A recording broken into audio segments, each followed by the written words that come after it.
Today is another one of those kind of corporate holidays that have never really meant anything to anybody, but you see all of the messaging that comes into today, and you know what? I just kind of wanted to highlight this one because today, November 19th, is International Men's Day. Now, you'd think that it would just be fair treatment, well, based on the fact that I think it's March 8th. Or March, if it's March 9th, I'll be super sad. But anyways, yeah, March 8th, I think, is International Women's Day. So why don't men have their own day too? Oh, every single day is a man's day because they're... Shut up, honestly. And you look around right now at anything that has to do with, hashtag International Men's Day. It's just a bunch of, oh, what have men done that has ever been so great? Women rule. And it's just all co-opted by a bunch of toxic, shitty behavior. And you know what? I came across this opinion piece here and I really liked it because there is a bunch of shit that target men differently.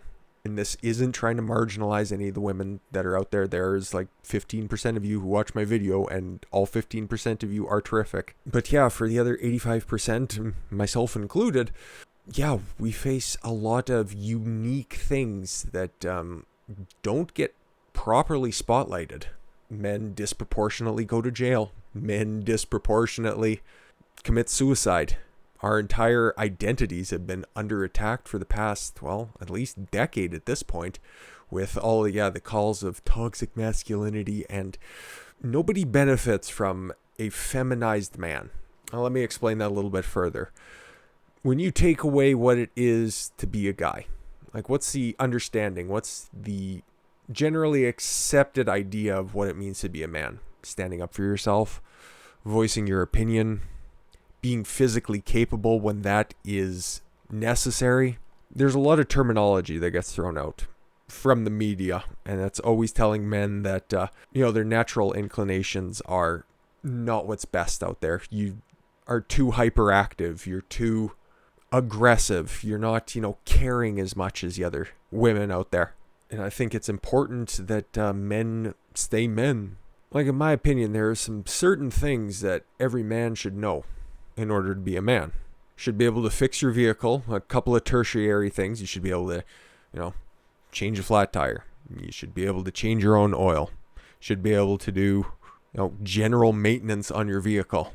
That's just something that every man should know how to do, I think. You should be able to fix things around the house that involve just a couple of tools that don't involve any special expertise. You should be able to figure your way around a computer, and nowadays it's very important everything gets done online, or at least your job tangentially will have something to do with the internet. Should be involved somehow with being able to navigate and fix anything structurally wrong that's involving that device. And you should also know how to listen and know when to assert yourself.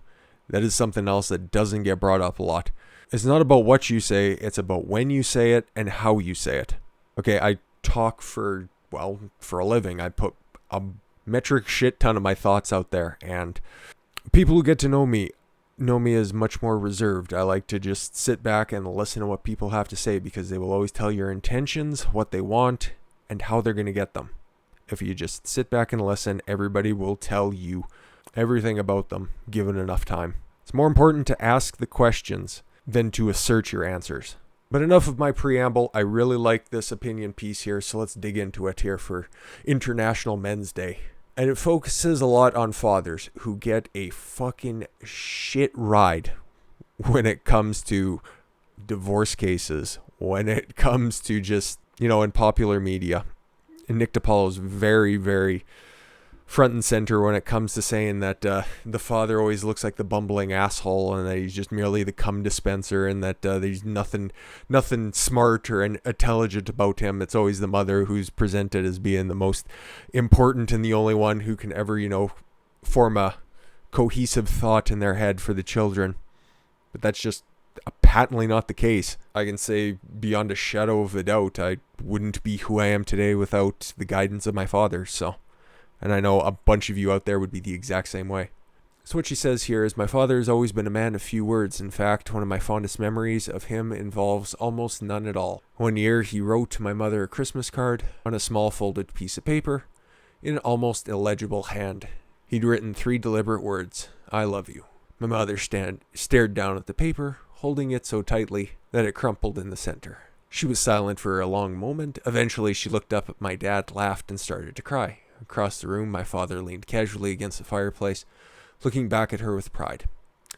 And if you weren't paying attention, you'd have missed the moment he dipped his head and wiped a few tears away from his cheeks. Looking back, it's hard to believe that anybody might take this show of love, masculinity, and make it ugly, as is so often the case in 2020. It's a good thing I edit out all the pauses that I make when I'm trying to formulate my sentences. Great little story to share there. But the state of things today often makes me take a long, hard look at my parents, who had an inevitable and powerful hand in shaping my views towards men and women. When I was younger, I noticed the love between my parents. I knew it was there, but I never took the time to look at it and understand what it meant. I never really looked at my dad's role and what it meant for me in my life. By the way, the person who wrote this is a woman, so this is a very unique perspective as well. And you always hear the story about a father and a son, but there's a very unique and very special connection that father and a daughter have as well. So I don't know, man, this is pretty special. But to my father, I owe so much, because if it weren't for the love exchange between my parents, I wouldn't be the woman who I am today. Don't take that out of context. I've always thought my dad was a complicated, enigmatic man. I expect I will have that view for the rest of my life, and although at some times he was harsh, to be kind, there's always a compassion in him that you'd miss if you blinked too soon. Throughout my life, my dad's softer side wasn't always on display, at least not when it came to words. It was clear in his actions. I'm just gonna skip around for brevity's sake, because this one kind of hits different. So, growing up, my brother and I came to know and understand a man whose expectations were always high and at times poorly communicated. We came to expect ourselves the same thing our father expected of us. We were raised to know the value of hard work, honesty, and never taking the easy way out. And if we were rewarded for those things, it was with a little more than a slight nod or half smile. But it was enough, and we always knew he was proud. When I take a look at the place we've carved out for men, the way we talk about them as lesser than the monsters in society who must be trained out of their violence, I think about a man who has had so much influence in shaping me.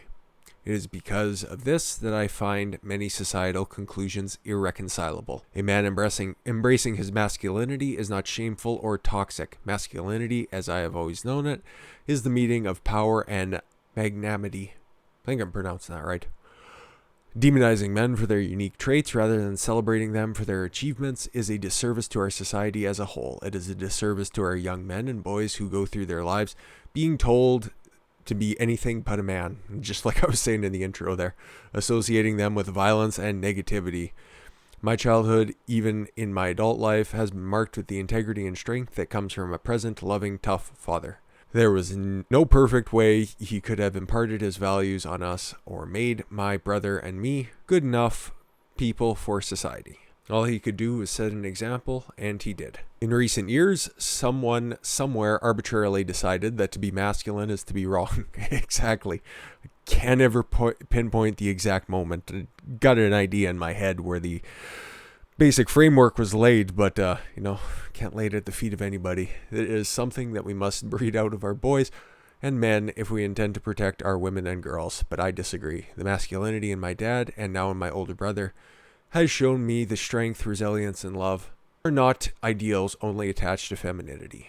Yeah, exactly. I can even remember, calls to express yourself more. You know what I mean? When it's like, don't really feel anything, so what's the point? I'm not just going to say something, or I'm just not going to do something in order to, put my point across. Sometimes, being reserved is a lot more important than speaking something just because your teacher or somebody who's in power says that you need to, because that's the right way to do things. Just like I've said throughout a bunch of my other videos here, just the societal programming of everyone's mind. But because we're looking at this in the context of men for this occasion, don't misconstrue stoicism with aloofness.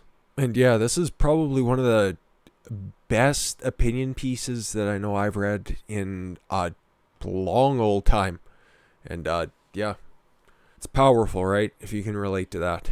And it's one of the most important messages that you're probably going to come across today. There's probably a lot of toxic shit out there, but yeah, this one is a little bit different than, just my regular coverage of election fraud or COVID lockdowns. But yeah, man, just being an individual and expressing yourself to the best of your abilities and making society better is something I like to encompass throughout all of my content, because that's the only way that we're going to make society better. So yeah, I'll just get off my soapbox here for a second. And yeah, hopefully that hits you a little bit different. And if you guys want to read it yourself, of course, I'll be linking it as well. Anyways, guys, thank you all very much for the gift of your time. I've been Don Consuelo. I want you to follow your gut and get after it. Take care, everyone.